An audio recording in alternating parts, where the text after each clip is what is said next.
Imagine uma vida tão cheia de Deus que o próprio diabo desiste de te atacar. Parece impossível. Hoje, você vai conhecer os 6 tipos de cristãos que vivem essa realidade. E a pergunta é: você é um deles? Você já se perguntou por que alguns cristãos parecem caminhar firmes, intocáveis, mesmo em meio ao caos, enquanto outros vivem caindo, desanimando, sendo destruídos por dentro? A verdade, meu irmão, é que Satanás não toca em todo mundo. Ele não tem autoridade para invadir a vida de qualquer um. Há cristãos que o inferno respeita, que os demônios não conseguem tocar porque foram selados por algo que o mundo espiritual reconhece. Mas há também aqueles que se dizem de Deus, mas vivem abrindo brechas, flertando com as trevas e se tornando alvos fáceis. Neste exato momento, sua alma está em risco. Ou você se torna inatingível no espírito, ou será mais um jogado nas mãos do inimigo. Que tipo de cristão você é? Essa mensagem vai revelar a verdade e pode ser a diferença entre a queda e a salvação. Antes de começar, deixe um nos comentários. Se quer ser um cristão intocável, curta o vídeo e inscreva-se para não perder a surpresa no final. 1. O cristão possuído pela Palavra de Deus. Primeiro tipo, o cristão que é possuído pela Palavra de Deus e não apenas leitor da Bíblia. Há uma diferença profunda e eternamente significativa entre alguém que lê a Bíblia e alguém que é possuído por ela. O inferno conhece essa diferença. Demônios não temem Bíblias abertas sobre mesas empoeiradas. Eles não recuam diante de versículos decorados por conveniência, mas tremem quando encontram alguém cuja vida inteira foi moldada, lavada, alinhada e transformada pela palavra viva de Deus. Porque onde a palavra governa a mentira, não tem domínio. Onde a verdade habita as trevas, não permanecem. Onde a espada do Espírito está, o inimigo não resiste. Jesus, o Filho de Deus, nos mostrou isso no momento mais intenso da tentação. Em Mateus 4, versículos 1 a 11, vemos Satanás tentando atacar o próprio Cristo no deserto, não com armas visíveis, mas com palavras, distorções, manipulações. E o que fez Jesus? Não argumentou, não filosofou. Ele declarou: a palavra está escrito 3 vezes claramente, com autoridade.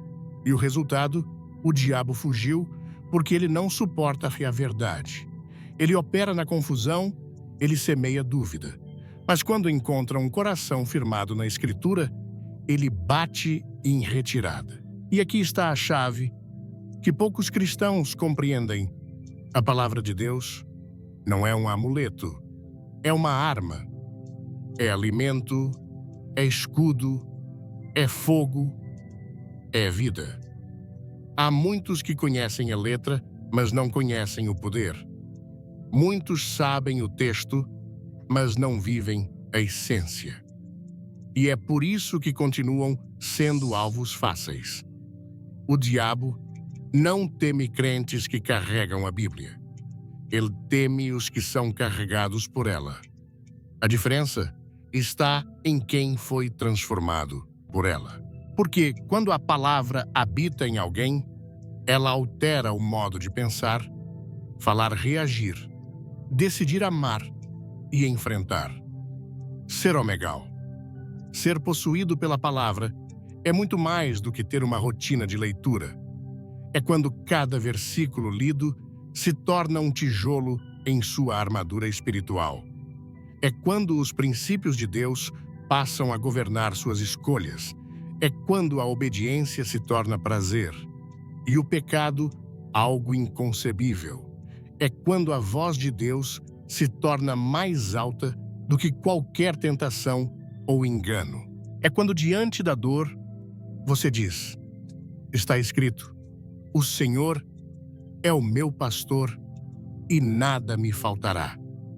Salmos 23, versículo 1. Quando, diante da injustiça, você responde: está escrito, a vingança pertence ao Senhor. Romanos 12, versículo 19. E quando o desespero bate, sua alma se levanta. Está escrito: ainda que eu ande pelo vale da sombra da morte, não temerei mal algum. Salmos 23, versículo 4. Satanás não consegue permanecer onde há verdade estabelecida. Ele precisa de brechas, dúvidas, concessões. Ele se alimenta da ignorância e se aproveita da superficialidade. Por isso, o cristão que vive na palavra, que medita nela de dia e de noite, que a aplica em sua vida cotidiana, esse se torna inacessível não por misticismo, mas por uma estrutura espiritual real. É como uma muralha invisível, feita de promessas cumpridas, convicções inabaláveis e fé fundamentada. E o inferno reconhece isso. O salmista já dizia em Salmos 119, versículo 11: guardei a tua palavra no meu coração para não pecar contra ti. Não basta guardar na mente, é no coração, é no íntimo, é no lugar das decisões, porque é no coração que o pecado começa, mas é ali também que ele pode ser derrotado. A palavra no coração é como fogo que consome as tentações antes que elas ganhem forma. É como espada que corta as mentiras antes que elas se instalem. É como luz que revela os caminhos do inimigo antes que ele se aproxime. E quando falamos de ser possuído pela palavra, falamos também de viver em constante transformação.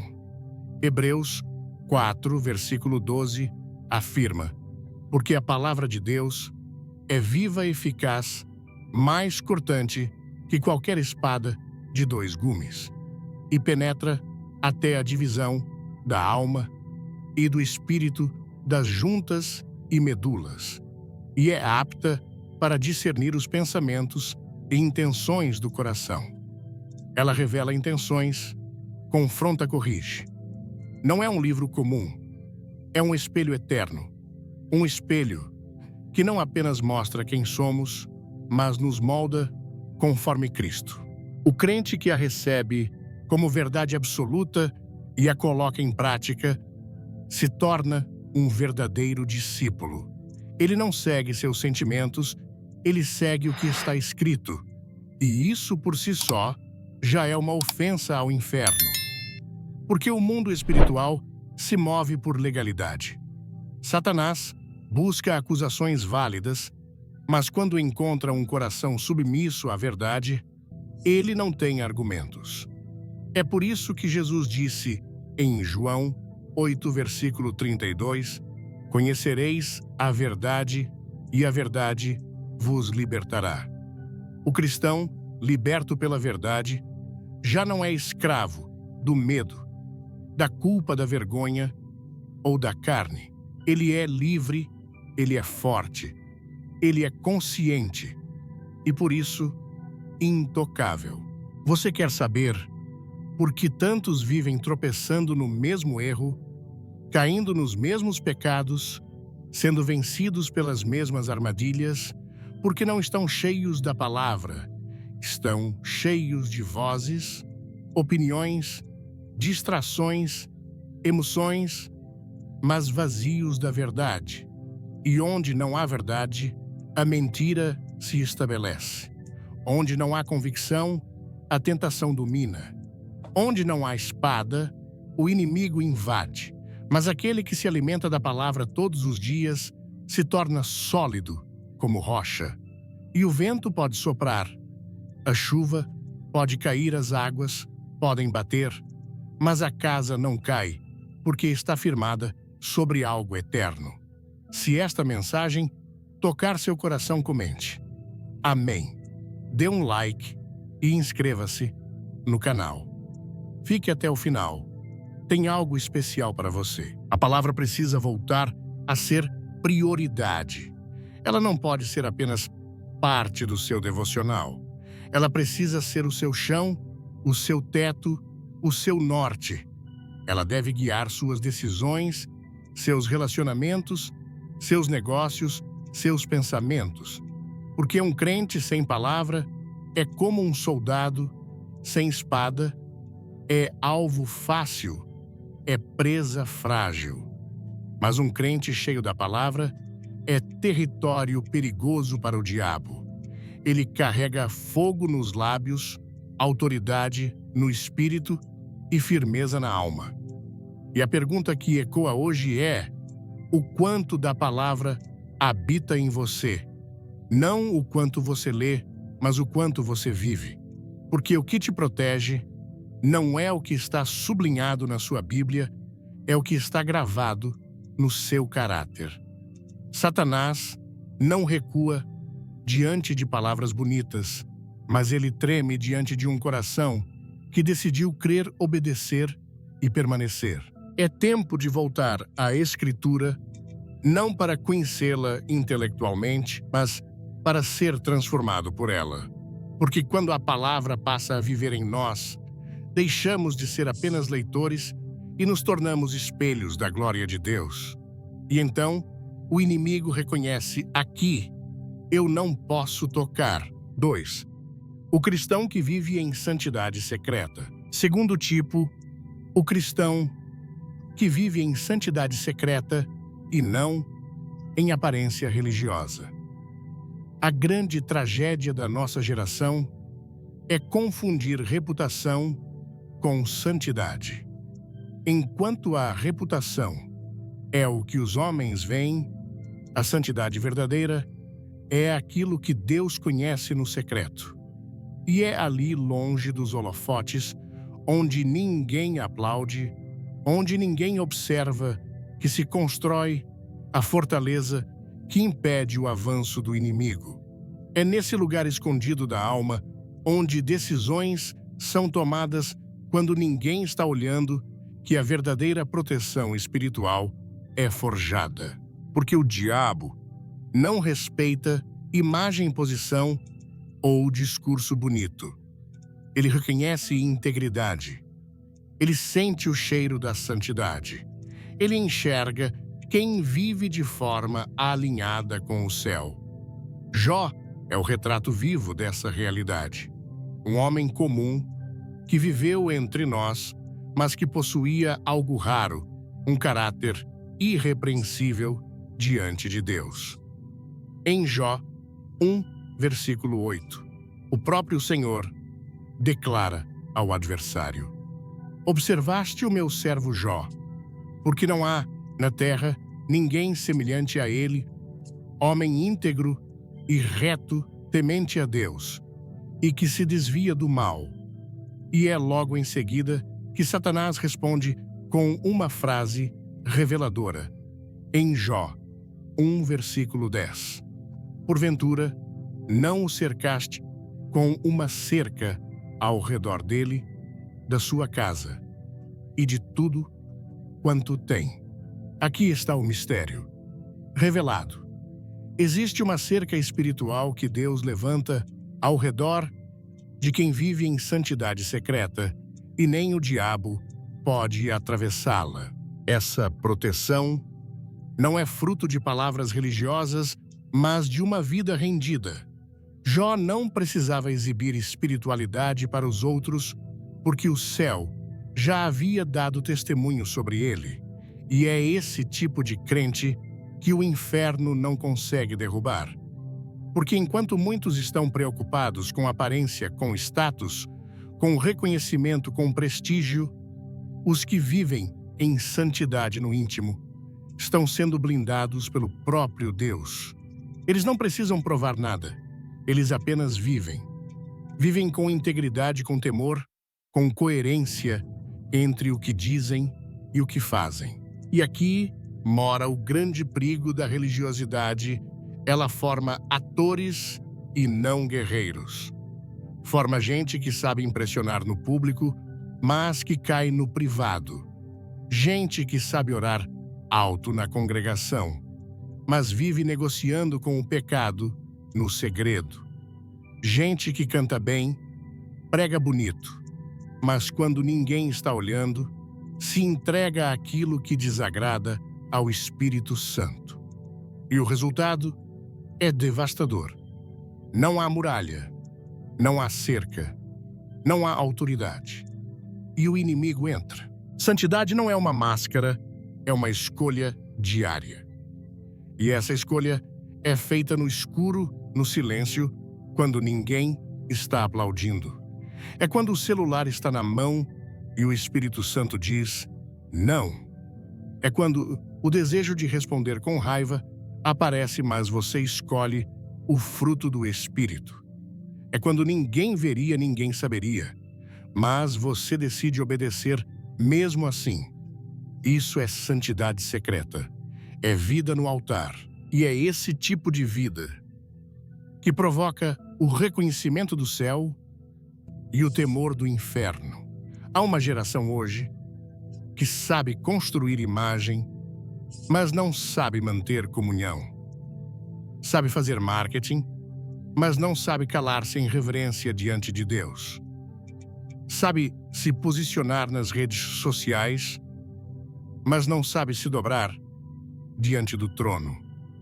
E é por isso que vivem vulneráveis. Não há cerca, não há autoridade, porque santidade não se publica, se vive.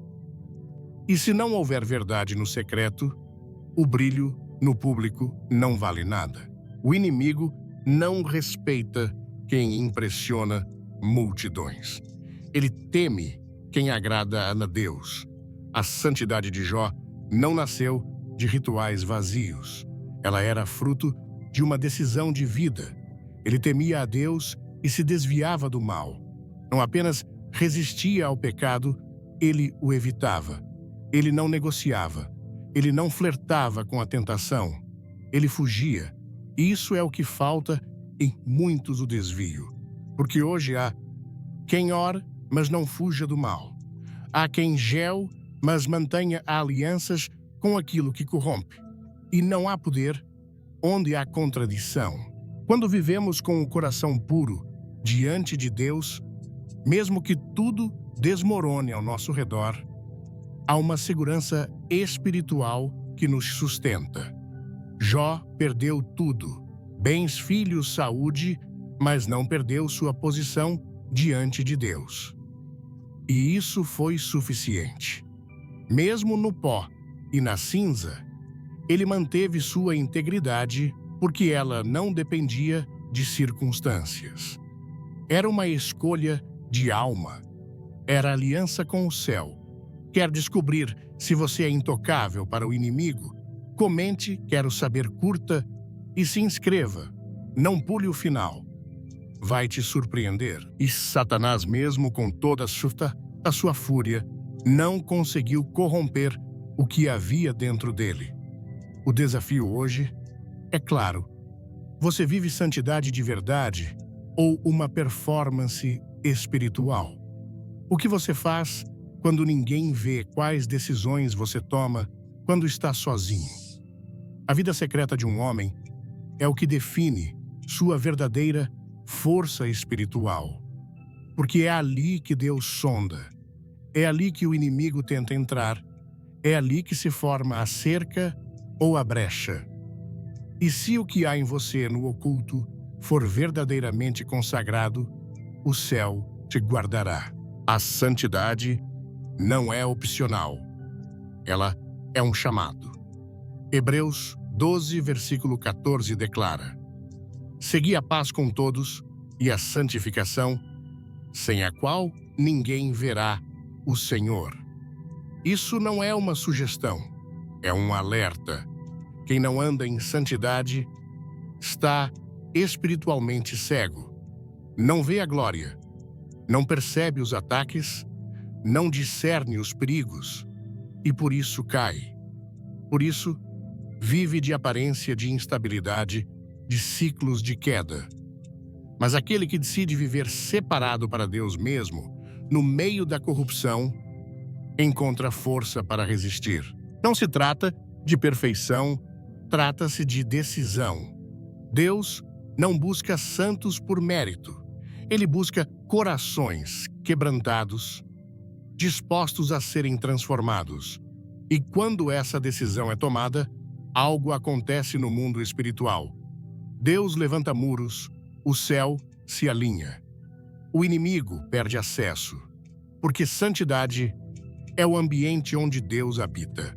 E onde Deus está, o mal não permanece. Se você deseja ser intocável, não busque visibilidade, busque pureza. Não deseje aplausos, deseje aprovação divina. Não corra atrás de títulos, corra para o altar. Porque é na entrega, no quebrantamento, na escolha diária, pelo que é santo, que a proteção espiritual é estabelecida. E quando isso acontece, o próprio Deus diz ao inimigo: você viu o meu servo. E nesse momento, você se torna inatingível, não porque é forte, mas porque decidiu viver diante do santo. E Satanás reconhece essa marca. 3. O cristão que ora com autoridade. Terceiro tipo. O cristão que ora com autoridade e não por obrigação religiosa. Há orações que Deus ouve e há orações que o inferno teme. E estas últimas não nascem de lábios apressados ou de corações mornos, mas de almas rendidas, conscientes de sua posição espiritual e da autoridade que carregam em Cristo. O diabo não teme palavras repetidas, longas repetições ou frases bonitas. Ele treme diante de um crente que dobra os joelhos com fé viva, boca sincera e espírito inflamado pelo fogo do altar. Esse tipo de oração não apenas toca os céus, ela fere o reino das trevas e abre caminho para o agir de Deus. A oração verdadeira é mais do que dever, é arma de guerra. É na oração que batalhas invisíveis são vencidas, muralhas caem correntes, são quebradas, doenças recuam portas, se abrem e espíritos malignos são expulsos. Mas nem toda oração carrega essa força. Só tem autoridade espiritual quem ora com retidão, com alinhamento com fé. Tiago 5, versículo 16, declara: a oração de um justo pode muito em seus efeitos. Não é a oração de qualquer um, mas a de quem anda em comunhão com o Altíssimo. Elias, em sua humanidade, nos mostra o que um homem comum pode fazer quando está conectado com Deus. A Bíblia diz, em Tiago 5, versículos 17 e 18, que ele era sujeito às mesmas paixões que nós, ou seja, sentia medo, cansaço, angústia. Mas quando ele orou, o céu se fechou por 3 anos e meio. E quando ele orou novamente, a chuva voltou. Ele não tinha exército, não tinha posição política, mas tinha joelhos dobrados, coração quebrantado e espírito alinhado com o trono. Um homem só em oração parou um país. E isso basta para nos fazer perguntar que tipo de oração temos feito. Orar por costume é inofensivo ao inferno. Orar com pressa, como quem recita um dever, não move nada. Mas quando a oração vem de um espírito que conhece a autoridade de Cristo, que ora com base na palavra, com fé firme e vida consagrada, o reino das trevas treme. Há cristãos que, quando começam a orar, os céus se abrem, os anjos se posicionam, e os demônios recuam, porque não se trata de quem eles são por fora, mas de quem eles são no espírito. Antes de tudo, deixe um glória a Deus nos comentários, dê um like e se inscreva no canal. O final deste vídeo vai mudar sua perspectiva, e isso nos alerta para um erro sutil, o hábito religioso de orar sem espírito. Muitos fazem da oração uma formalidade, uma obrigação. Oram porque têm que orar, mas não sabem por que oram. E mais grave, não creem no que estão dizendo. Palavras soltas, frases vazias, pedidos sem fé. Tudo isso soa como um eco no deserto espiritual. Mas aquele que ora com autoridade ora com convicção. Ele sabe quem está ouvindo e sabe também quem está resistindo. Ele ora como quem entra numa guerra, não como quem cumpre um protocolo. Ele sabe que está pisando em campo de batalha espiritual. Em 1 Reis 18, versículos 36 a 39, vemos Elias enfrentando os profetas de Baal. Enquanto eles gritavam, se cortavam e invocavam seus deuses falsos, Elias, em um único clamor, com confiança e reverência, chamou o fogo do céu, e o fogo veio. O que diferenciava Elias não era seu talento, mas sua intimidade com Deus. Ele não gritava para ser ouvido. Ele clamava com autoridade porque já vivia em obediência. Isso nos ensina que a autoridade na oração não é uma fórmula, é um reflexo da vida com Deus. Muitos querem orar com poder, mas vivem em rebeldia. Querem mover os céus, mas não obedecem à voz do Espírito. E a verdade é que o céu só responde ao coração quebrantado. A oração com autoridade nasce da renúncia da santidade do arrependimento constante. Não há autoridade verdadeira sem submissão, porque o diabo conhece as vozes que falam com base na carne e reconhece aquelas que falam como filhos legítimos do reino. E ele só obedece quando ouve quem está debaixo da autoridade de Cristo. Esse é o tipo de oração que ergue muralhas em volta da casa, que protege os filhos, que desfaz armadilhas, que bloqueia ataques. É como fogo no ambiente espiritual. E por isso o cristão que ora com autoridade não é qualquer um.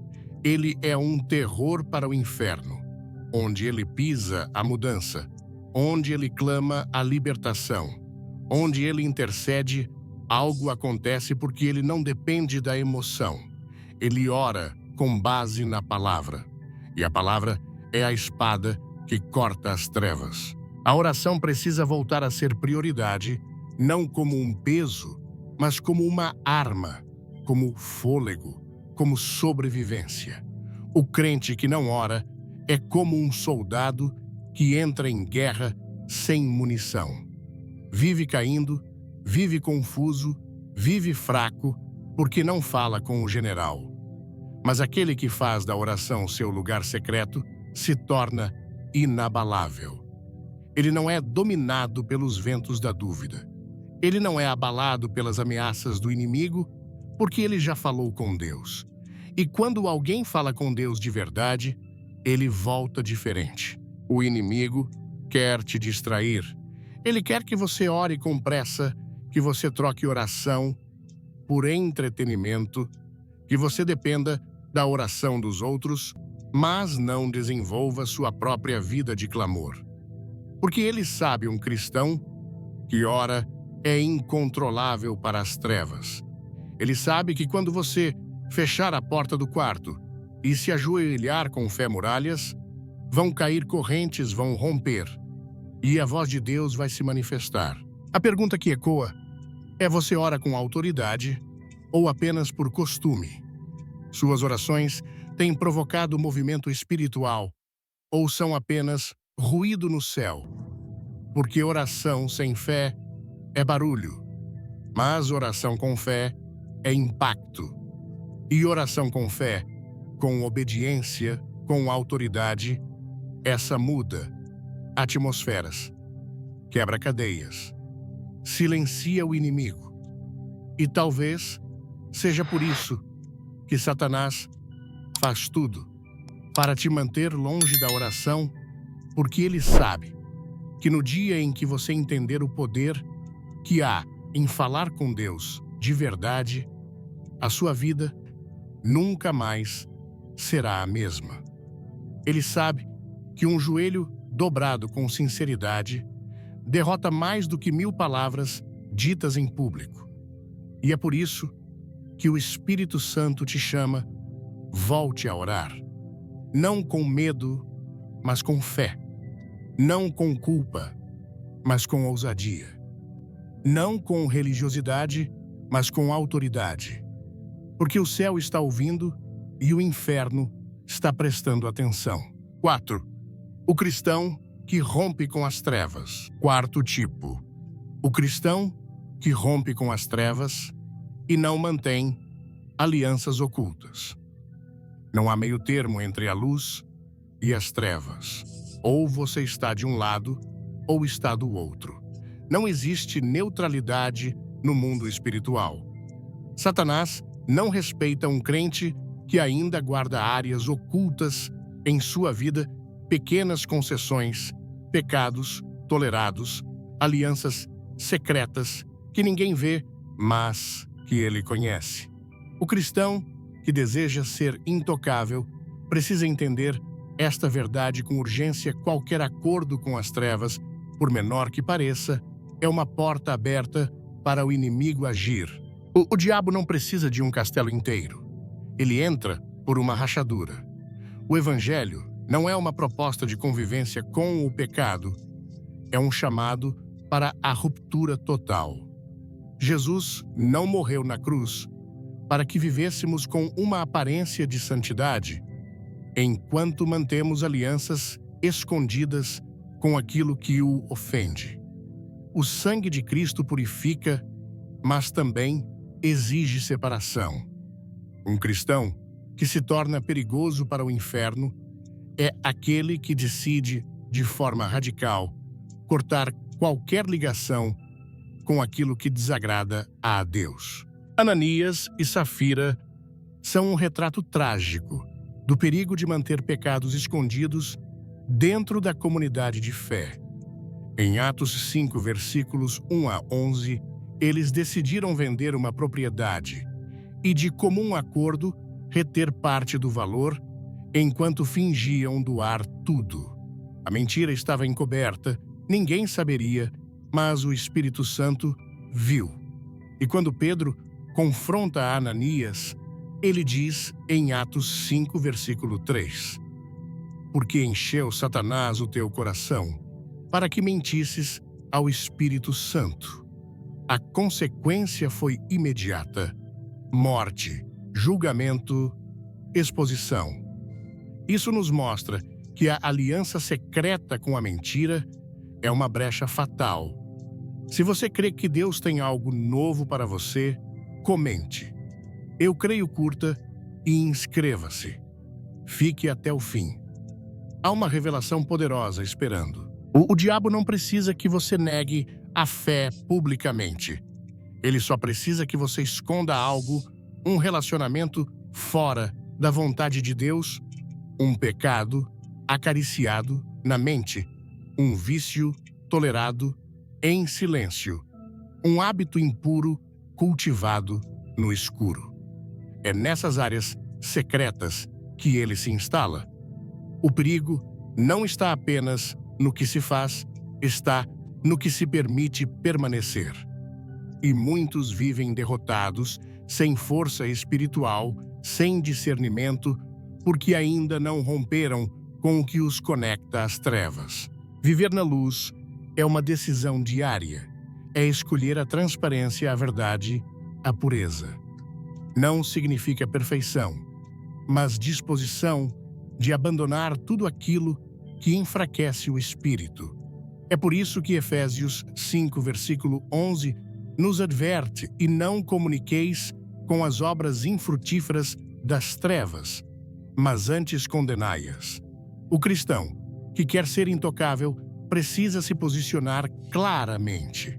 Não pode caminhar com um pé na luz e outro no mundo. Não pode dizer que ama a Deus, mas continuar alimentando hábitos que o entristecem. Há filmes, músicas, conversas ambientes, alianças e relacionamentos que são aberturas diretas para o inimigo. E o Espírito Santo está constantemente nos alertando: sai do meio deles. Mas muitos resistem, preferem agradar pessoas do que obedecer a Deus. E essa hesitação espiritual é como um convite para o inimigo entrar. Ele entra onde há duplicidade. Ele se alimenta da indecisão. Ele se fortalece no oculto. Por isso, romper com as trevas é mais do que necessário, é vital. Você não precisa anunciar ao mundo cada decisão de renúncia. Mas diante de Deus, você precisa ser radical, porque aquilo que você tolera secretamente será o que vai te destruir publicamente. Muitos começam fortes na fé, cheios de fogo e entusiasmo, mas aos poucos voltam a se conectar com antigos hábitos, velhas amizades práticas que enfraquecem sua alma. E quando percebem, já perderam o fervor, a clareza, a autoridade. Estão dentro da igreja, mas frios. Estão com a Bíblia na mão, mas distantes da verdade. Estão com o nome de cristão, mas sem a vida de Cristo. Romper com as trevas é cortar o acesso, é fechar a porta com firmeza, é dizer não mesmo quando o coração quer dizer sim.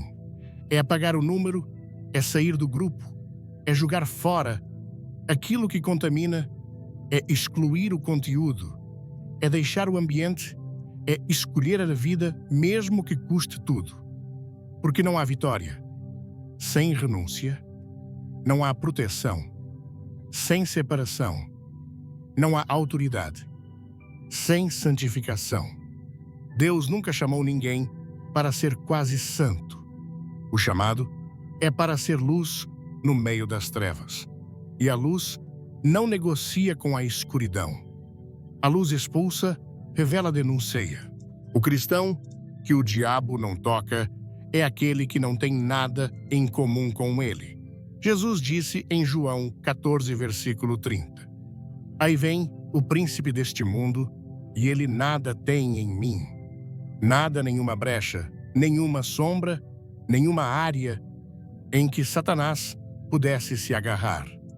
E essa deve ser a nossa meta: viver de forma que o inimigo não encontre lugar em nós.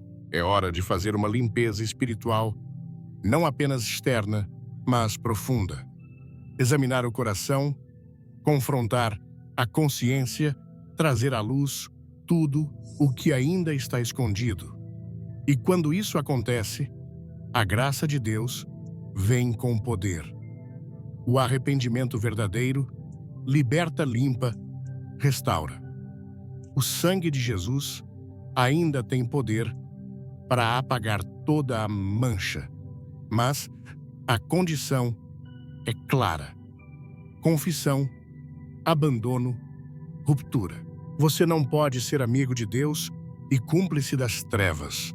E talvez agora o Espírito esteja tocando exatamente nessa área da sua vida que você achava pequena e inofensiva.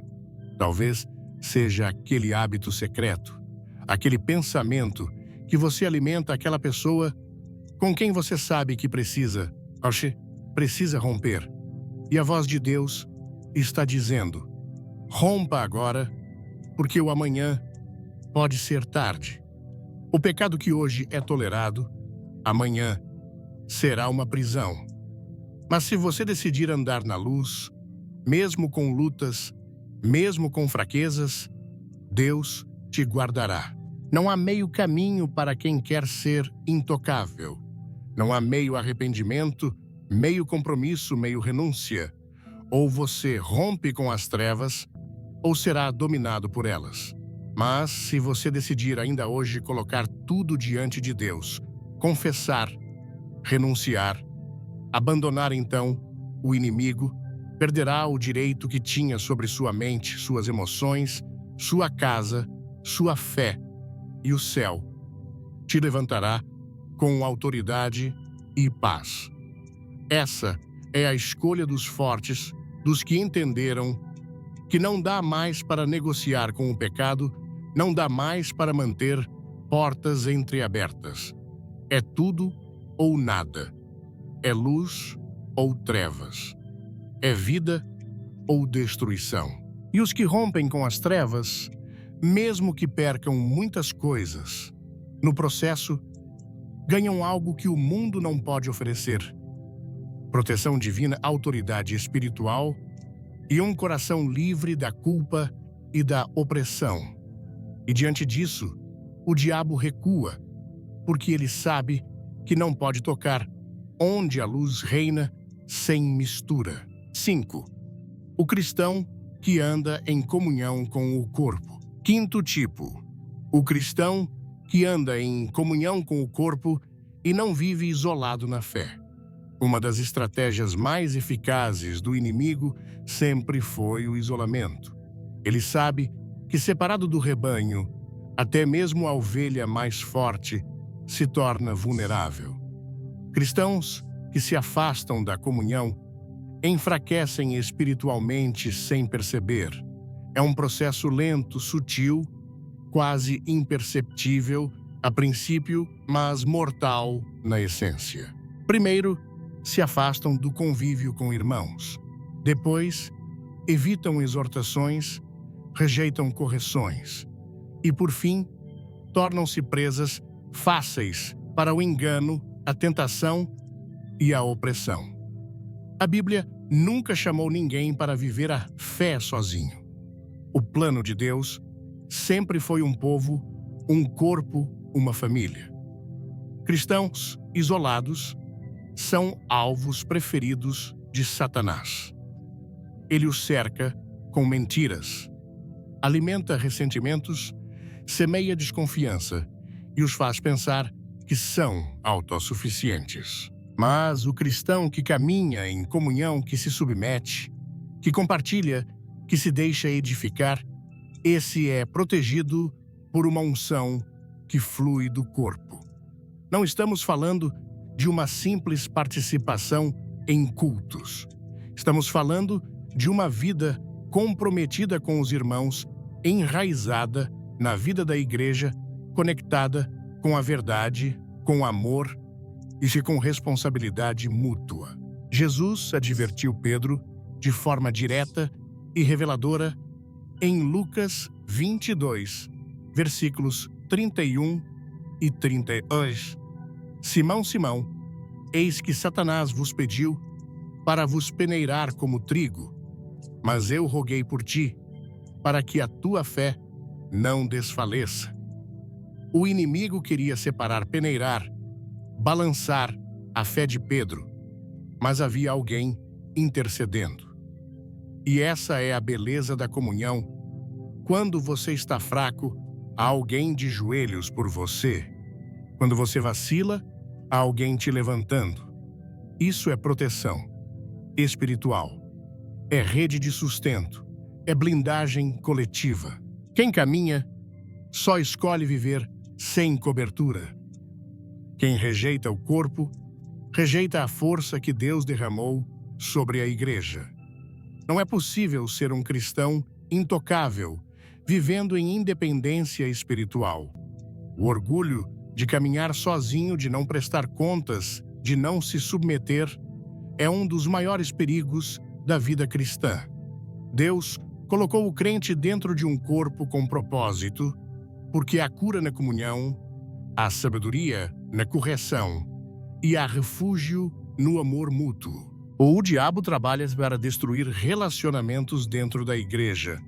Ele semeia fofocas, comparações, ciúmes, ofensas não resolvidas, julgamentos, porque ele sabe que divididos perdemos força. Um exército desunido perde a guerra antes mesmo de lutar. Por isso, proteger a comunhão é proteger a si mesmo. O cristão que ama os irmãos, que perdoa, que serve, que se deixa pastorear, está guardado. Ele está debaixo de um princípio espiritual de proteção coletiva. É na comunhão que somos confrontados e moldados. O ferro afia o ferro.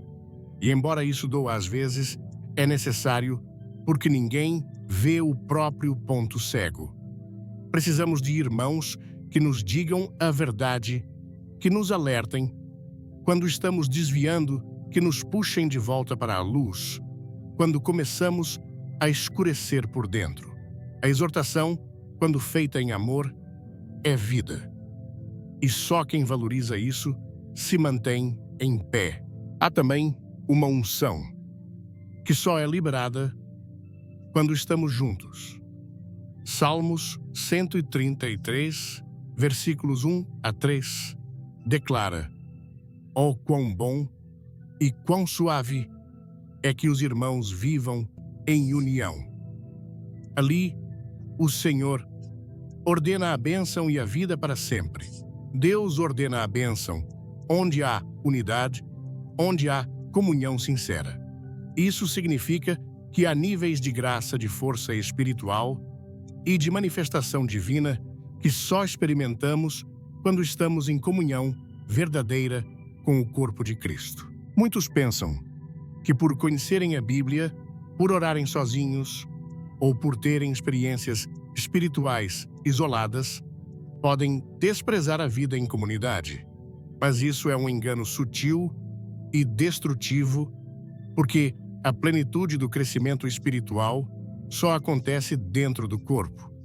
Somos membros uns dos outros, e o membro que se desliga do corpo apodrece, perde o fluxo de vida, e por mais que tente sobreviver, definhará. A proteção espiritual está em permanecer conectado, mesmo nas dificuldades. O inimigo tenta convencer que é melhor se afastar do que perdoar, que é mais seguro ficar sozinho do que se relacionar com pessoas imperfeitas, que é mais fácil andar com Deus sem se envolver com a igreja. Mas isso é uma armadilha. O plano de Deus é a igreja. E mesmo com todas as falhas humanas, é no meio do povo que Deus se manifesta, corrige, consola e fortalece. Não há lugar mais perigoso do que estar longe do rebanho. E não há lugar mais seguro do que caminhar junto, ainda que entre feridos e imperfeitos. O cristão que Satanás não toca é aquele que ama o corpo, que honra seus irmãos, que não alimenta a divisão, que busca unidade, que serve com humildade, que se deixa ajudar. Ele está coberto, porque o Espírito Santo age poderosamente na coletividade. Ele derrama dons diferentes, mas que se completam. Ele dá discernimento a uns, sabedoria, a outros, fé, a muitos, para que juntos sejamos guardados e edificados. Se você tem vivido isolado, desconfiado, indiferente ao corpo, essa é a hora de voltar. O isolamento não é segurança, é risco. O afastamento não é liberdade, é exposição. O orgulho espiritual de andar sozinho é o que antecede a queda. E o diabo sabe disso. Ele ataca quando você está distante, enfraquecido, sem apoio. Mas quando você está cercado, coberto, posicionado, junto aos irmãos, há uma muralha espiritual ao seu lado. E mesmo quando falhar, porque todos falhamos, haverá alguém para te levantar. Mesmo quando chorar, haverá alguém para te consolar. Mesmo quando duvidar, haverá uma palavra profética que reacende sua fé. Essa é a beleza da comunhão. Ela nos cura, nos sustenta, nos mantém firmes até o fim. E o inimigo sabe que um corpo unido saudável, cheio do espírito e do amor fraterno, é indestrutível. Ele pode atacar, mas não pode penetrar. Você não foi chamado para andar sozinho. Foi chamado para ser parte de algo maior, parte do reino, parte da família de Deus. E essa escolha de permanecer ligado mesmo quando for difícil é o que te protegerá nas batalhas mais intensas. Porque onde há comunhão, há cobertura, e onde há cobertura, o maligno não toca. 6. O cristão que morre para si. Sexto tipo, o cristão que morre para si e vive totalmente para Cristo. Não há lugar mais seguro no mundo espiritual do que estar crucificado com Cristo. Quando um homem decide morrer para si, para seus desejos, para sua glória, para sua própria vontade, ele se torna intocável na alma, porque já não vive mais por este mundo, já não busca agradar a carne, nem se curva aos aplausos dos homens, nem teme a perda, nem se alimenta da vaidade.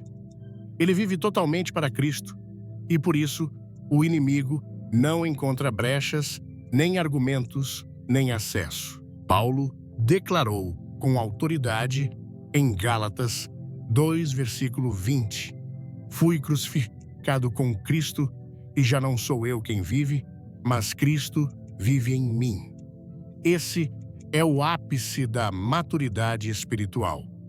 Um homem crucificado não responde aos insultos, não defende o ego, não negocia seus valores, porque ele está morto e sua vida, agora, é escondida com Cristo em Deus. E Satanás não toca onde Cristo reina com exclusividade. O problema é que muitos querem a proteção de Deus sem a rendição total. Querem ser blindados do inferno, mas ainda alimentam o orgulho, o controle, o desejo de domínio, o apego a si mesmos. Mas o diabo sabe, enquanto houver carne viva, ele tem onde ferir. Enquanto houver vaidade, ele tem como manipular. Enquanto houver ambição pessoal, ele tem como negociar. Por isso, o verdadeiro cristão que o inimigo não consegue tocar é aquele que decidiu morrer. Pedro morreu para si, no momento em que, após negar o Mestre, se arrependeu com lágrimas e nunca mais voltou atrás. Ele não viveu para agradar a si mesmo, enfrentou prisões zombarias e, finalmente, a cruz, mas com a certeza de que já estava crucificado por dentro. Estevão foi apedrejado, mas sua alma estava tão firmada em Cristo que, enquanto caíam pedras sobre sua cabeça, ele via os céus abertos, homens mortos para si vivos para Deus. O crente que morre para si não é controlado pelas circunstâncias. Ele pode perder tudo e ainda assim manter a fé. Pode ser perseguido, injustiçado, ignorado. E mesmo assim, continuar firme, porque sua fonte não está neste mundo. Seu valor não vem das pessoas. Sua estabilidade não depende das estações. Ele não é movido por emoções, é sustentado pela eternidade, e isso o torna inatingível no espírito. Satanás não consegue controlar quem já renunciou ao controle. Ele manipula os que vivem para si, os que se ofendem facilmente, os que ainda lutam por reconhecimento, os que servem a Deus, esperando o retorno. Mas quem vive somente para a glória de Cristo é livre. Não se desespera com perdas, nem se exalta com ganhos, porque tudo já foi entregue no altar. E o altar é o lugar onde o ego morre. Muitos vivem vulneráveis, não por falta de oração, nem por ausência de conhecimento bíblico, mas porque ainda não se renderam totalmente. Ainda guardam áreas reservadas, ainda querem manter o governo da própria vida e, por isso, vivem em conflito. Querem a bênção de Deus sem a cruz de Cristo. Querem a autoridade espiritual sem a morte do eu. Mas não há coroa sem cruz. Não há glória sem renúncia. Não há vitória sem entrega. O Espírito Santo está buscando pessoas que digam: Senhor, eu não quero mais viver por mim mesmo. Apaga os meus planos, se for preciso. Quebra meus projetos. Alinha meu coração ao teu, que não seja mais sobre mim, mas totalmente sobre ti. Essa oração é perigosa para a carne, mas é um golpe fatal contra as trevas. Porque naquele instante a alma entra em um território onde o inimigo já não pode pisar. Não é um caminho fácil, é estreito. Exige negar a si mesmo, tomar a cruz e seguir Jesus todos os dias. Exige perder para ganhar calar, para vencer, abaixar, para ser levantado por Deus. Mas é o único caminho onde a paz não depende das circunstâncias, onde a vitória não é medida por resultados e onde o inimigo não tem mais poder. Porque a autoridade vem da cruz, e quem se une a Cristo na cruz reina com ele na vida. O mundo espiritual reconhece quem já morreu. O inferno sabe que não vale a pena atacar um homem que já não se move por orgulho, por vaidade, por necessidade de controle. Porque esse homem não se abala, ele se entrega, ele permanece, ele adora mesmo na dor, ele louva mesmo na perda, ele ama mesmo sendo ferido, porque não vive mais para si, vive para Cristo. E isso é a essência da verdadeira blindagem espiritual. Hoje o Espírito te chama para esse lugar, o lugar onde você deixa de tentar ser o centro, onde você para de resistir ao quebrantamento, onde você larga as armas do ego e se entrega por inteiro. Porque só quando morremos para nós mesmos é que podemos viver plenamente para Deus, e só então nos tornamos inatingíveis na alma. Chega um momento, meu irmão, em que a palavra não pode mais ser apenas ouvida, ela precisa ser vivida. Tudo o que o Espírito Santo nos revelou até aqui não foi apenas para informar, mas para transformar. Esta mensagem não foi construída para entreter corações religiosos, mas para acordar guerreiros espirituais que estavam adormecidos. O inimigo tem tocado em muitos porque há cristãos distraídos demais, vazios, demais, superficiais demais, mas o tempo da superficialidade acabou. O tempo da neutralidade chegou ao fim. Ou você se posiciona como alguém que o inferno não pode tocar, ou será mais uma vítima nas mãos do adversário. Você foi chamado para ser luz, para ser sal, para ser soldado de um exército celestial que não se curva diante da pressão do mundo. O apóstolo Paulo nos ensinou, em 2 Timóteo 2, versículo 4, nenhum soldado em serviço se embaraça com negócios desta vida para que possa agradar àquele que o alistou. Mas quantos hoje estão enredados com vaidades, com brigas inúteis, com ambições humanas, e enquanto lutam por coisas terrenas, perdem a armadura espiritual e se tornam alvos expostos diante das trevas. A verdade é dura, mas precisa ser dita. O diabo não respeita discurso, não se intimida com aparência de piedade. Ele respeita a vida crucificada, joelhos dobrados, alma rendida. Fomos alertados sobre o campo de batalha invisível.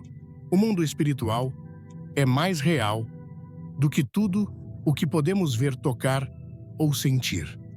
Nele se travam guerras todos os dias. E se você vive como quem não sabe disso, você já está perdendo, tá? Mas Deus, em sua misericórdia, está te chamando agora. Está dizendo: vem, vista de armadura, feche as brechas, torne-se inatingível. E isso começa com a palavra não apenas lida, mas absorvida, digerida, transformada em carne na sua vida. Aquele que é possuído pelas Escrituras se torna uma ameaça viva ao inferno. Depois, o Senhor nos mostrou que a santidade secreta é um escudo que o inimigo não pode atravessar. Jó não era apenas íntegro diante dos homens, ele era irrepreensível diante de Deus. Havia uma cerca ao seu redor, não por magia, mas por integridade. O que protege não é a eloquência, mas a pureza. Não é o quanto falamos sobre Deus, mas o quanto vivemos para Ele quando ninguém está olhando. Santidade no secreto é o esconderijo do Altíssimo. É ali que a alma se torna inviolável. Fomos confrontados também sobre a oração, não a oração automática religiosa, mas aquela que carrega a autoridade. Elias não era especial por ser diferente de nós. Ele era sujeito às mesmas paixões. Mas quando orava, os céus obedeciam porque ele orava com o coração limpo, com fé viva, com um propósito eterno. E você, suas orações mudam ambientes ou apenas ocupam tempo, você clama como quem sabe. Quem está ouvindo ou fala como quem não acredita que algo vai acontecer. Porque o cristão que ora com autoridade não precisa de palco. Ele move o céu no silêncio do seu quarto. E então, a palavra nos levou a uma das verdades mais sérias. O cristão que rompe com as trevas é aquele que vive em liberdade real. Não há como viver protegido enquanto se alimenta do que contamina. Não se pode querer a unção de Deus e manter aliança com o pecado. Ananias e Safira tentaram viver com um pé na luz e outro nas sombras e morreram. Não brinque com as coisas santas. Renuncie o que te prende. Corte laços que te empurram para o abismo. O pecado tolerado hoje será opressão de amanhã. E a proteção não é apenas pessoal. Ela também é coletiva. O crente que caminha isolado está vulnerável. Mas o que permanece em comunhão, em submissão, em perdão, está coberto por uma unção que flui do corpo de Cristo. Pedro quase foi peneirado por Satanás, mas havia alguém intercedendo por ele. E hoje, talvez, você só esteja de pé porque alguém orou por você. Valorize isso, honre a igreja, abrace os irmãos. Não se permita cair na armadilha do isolamento, porque na comunhão há a vida, há a cura, há a proteção.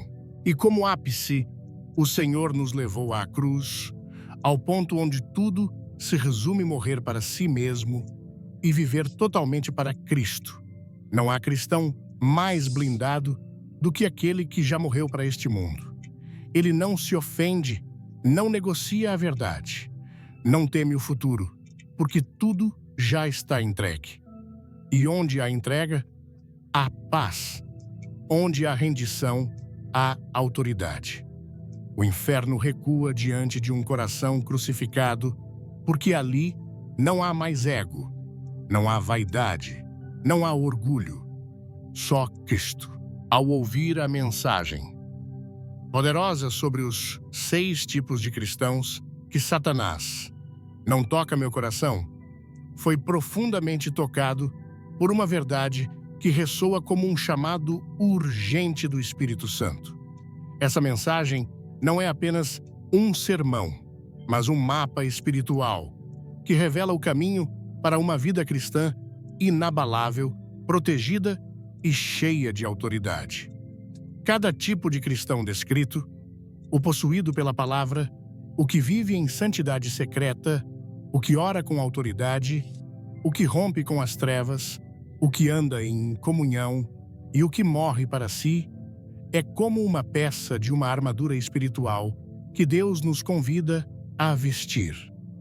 Minha reflexão sobre essa mensagem me levou a mergulhar em um autoexame sincero, confrontando áreas da minha vida que precisam de transformação e me inspirando a viver de maneira mais alinhada com o propósito de Deus. Vou compartilhar minhas impressões e os aprendizados práticos que tirei para aplicar no dia a dia, com a esperança de que essas palavras também te motivem a buscar ser um cristão que o inferno teme. Primeiramente, o cristão possuído pela palavra de Deus me fez repensar minha relação com as Escrituras. Não se trata apenas de ler a Bíblia, mas de permitir que ela me transforme por completo. Quantas vezes abri a Bíblia por obrigação, sem deixar que suas verdades penetrassem meu coração?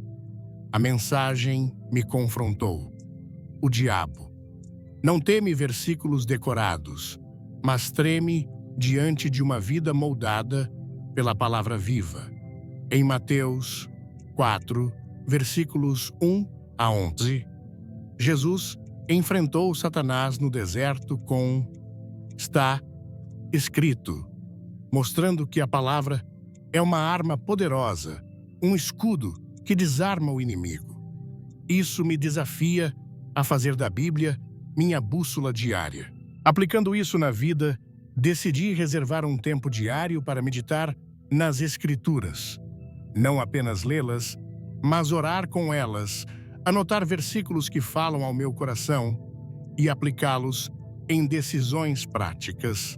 Por exemplo, quando enfrento dúvidas, posso declarar Salmos 23, versículo 1. O Senhor é o meu pastor e nada me faltará. Essa prática fortalece minha fé, alinha meus pensamentos com a verdade de Deus e fecha brechas que o inimigo poderia explorar. Além disso, a ideia de que a palavra deve habitar no coração, como diz Salmos 119, versículo 11, me fez perceber que o conhecimento superficial não é suficiente. No Brasil, onde a cultura valoriza a emoção e a espiritualidade vibrante, muitas vezes nos deixamos levar por momentos de fervor, mas esquecemos de enraizar nossa fé na verdade sólida da palavra. Para aplicar isso, comecei a memorizar versículos que me ajudam em momentos de tentação ou fraqueza, como Hebreus 4, versículo 12, que descreve a palavra como viva e eficaz. Quando sinto raiva ou desânimo, recorro a essas verdades para mudar meu foco. Isso é prático. Em vez de reagir impulsivamente, escolho declarar a palavra como um soldado que empunha sua espada. Essa prática está transformando minha maneira de enfrentar conflitos no trabalho, nas amizades e até nas redes sociais, onde a pressão para responder com agressividade é constante. O segundo tipo, o cristão, que vive em santidade secreta, foi um tapa na minha consciência. No Brasil, onde a religiosidade muitas vezes é performática, com cultos cheios de emoção e demonstrações públicas de fé, é fácil cair na armadilha de buscar reputação em vez de integridade. Jó, descrito em Jó 1, versículo 8, como íntegro e reto, não vivia para impressionar, mas para agradar a Deus no secreto. Isso me fez refletir sobre minhas escolhas quando ninguém está olhando. Quantas vezes cedi a pequenos pecados pensando que não tem problema? A mensagem me ensinou que santidade não é sobre ser perfeito, mas sobre decidir obedecer a Deus mesmo nas pequenas coisas. Para aplicar isso, comecei a examinar meu coração diariamente, orando por discernimento para identificar áreas onde estou comprometendo minha fé. Por exemplo, decidi filtrar o conteúdo que consumo nas redes sociais, evitando músicas, vídeos ou conversas que alimentam pensamentos impuros.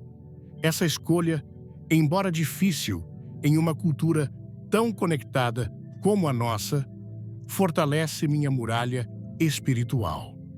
Além disso, a santidade secreta me desafia a viver com coerência. No Brasil, onde o calor humano e a espontaneidade são marcas culturais, muitas vezes queremos agradar a todos, mas isso pode nos levar a compromissos espirituais. Hebreus 12, versículo 14. Alerta que sem santificação ninguém verá o Senhor. Aplico isso escolhendo dizer não a convites ou hábitos que me afastam de Deus, mesmo que isso signifique ser incompreendido. Por exemplo, optei por sair de grupos de WhatsApp que promoviam fofocas ou piadas inadequadas. Essa decisão, embora impopular, trouxe paz ao meu coração e me aproximou de Deus, reforçando que a verdadeira proteção vem da integridade no secreto. O terceiro tipo, o cristão, que ora com autoridade, reacendeu o meu desejo de ter uma vida de oração vibrante. No Brasil, onde a oração é parte da cultura, muitas vezes oramos por hábito sem verdadeira fé. A mensagem destacou que a oração de um justo, como diz Tiago 5, versículo 16, pode muito em seus efeitos. Elias, um homem comum, parou a chuva com sua oração. Tiago 5, versículos 17 a 18. Isso me inspirou a transformar minha oração de um dever em uma arma espiritual. Para aplicar, estabeleci um momento fixo para orar, com intencionalidade, não apenas pedindo, mas louvando, intercedendo e declarando a palavra.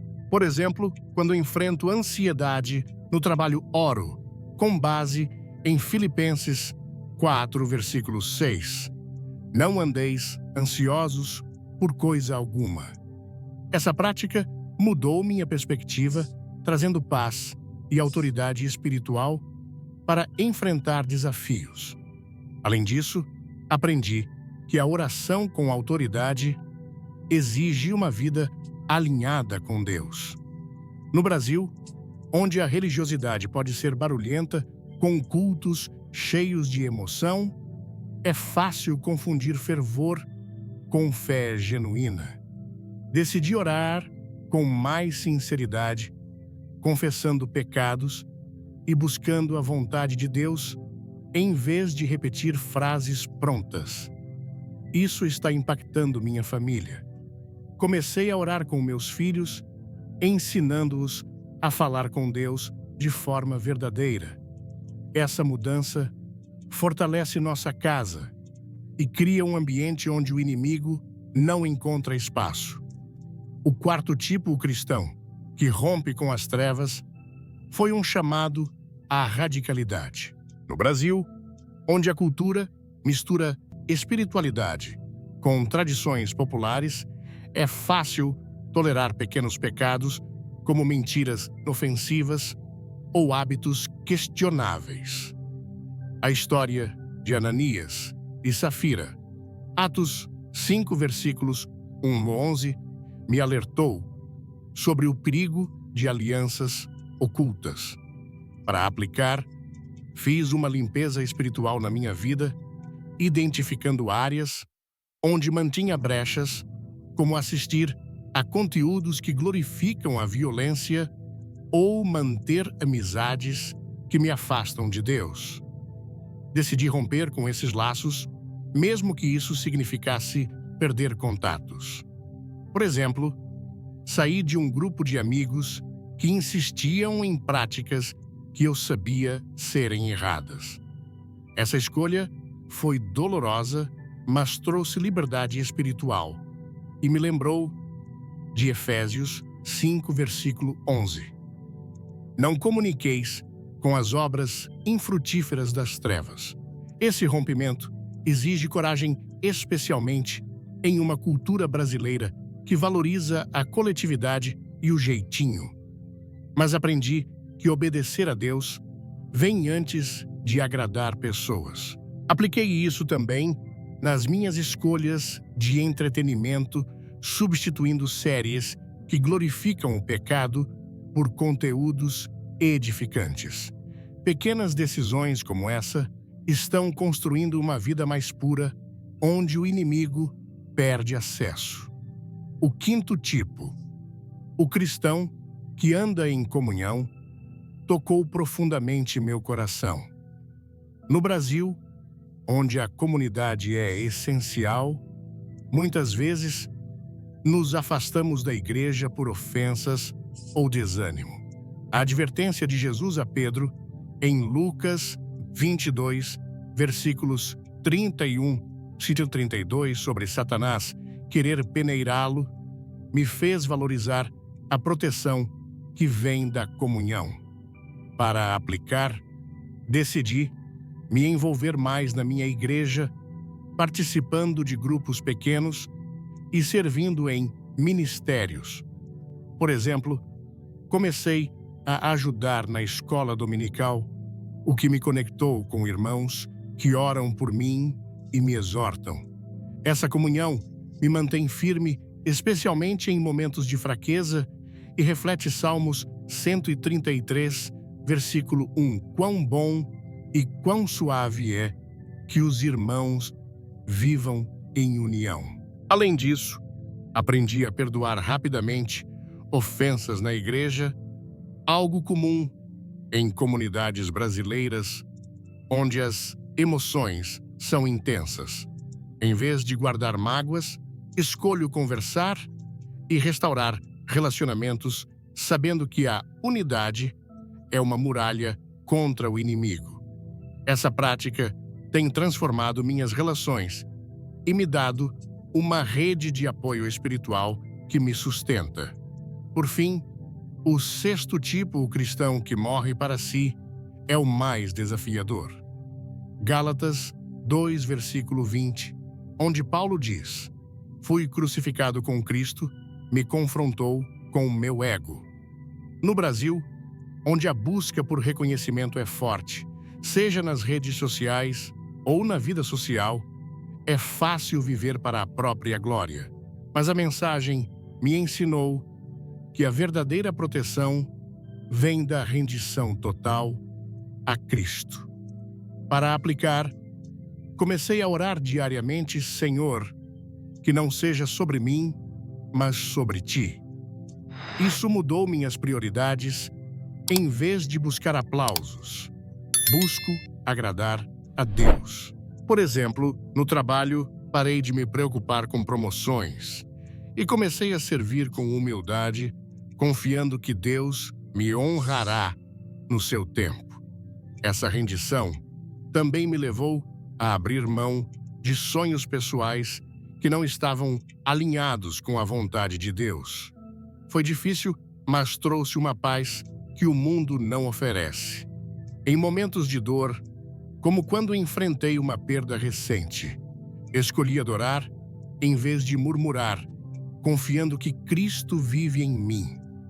Essa prática está me tornando inabalável, porque minha identidade não está mais no que possuo, mas em quem sou em Cristo. Esses 6 tipos de cristãos me ensinaram que a proteção espiritual não é automática, mas fruto de escolhas diárias. No contexto brasileiro, onde a fé é vibrante, mas muitas vezes misturada com superficialidade, essa mensagem é um chamado à radicalidade. Apliquei esses princípios mudando minha rotina, reservo tempo para a palavra, oro com fé, busco santidade no secreto, rompo com o pecado, invisto na comunhão e entrego meu ego a Cristo. Essas práticas estão transformando minha vida, minha família e até meu testemunho no trabalho e na comunidade. A mensagem me desafia a viver uma fé que o inferno reconhece, mas não toca. Não é sobre ser perfeito, mas sobre ser decidido. No Brasil, onde a cultura valoriza a paixão e a conexão, podemos canalizar essa energia para uma fé autêntica que impacta não apenas a nós, mas aqueles ao nosso redor. Que possamos ser cristãos que fazem o diabo recuar, não por nossa força, mas pela graça de Deus que opera em nós. Irmãos, essa mensagem é um convite para você se levantar e viver uma fé que o inimigo não pode tocar. Se o Espírito Santo falou ao seu coração, deixe um amém nos comentários, curta este vídeo e compartilhe com alguém que precisa ouvir essa verdade. Inscreva-se no canal e ative o sininho para não perder nenhuma palavra de vida que Deus tem para você. Fique até o final, porque há uma revelação poderosa esperando por você. Vamos juntos ser uma geração de cristãos intocáveis, que glorificam a Deus e fazem o inferno tremer.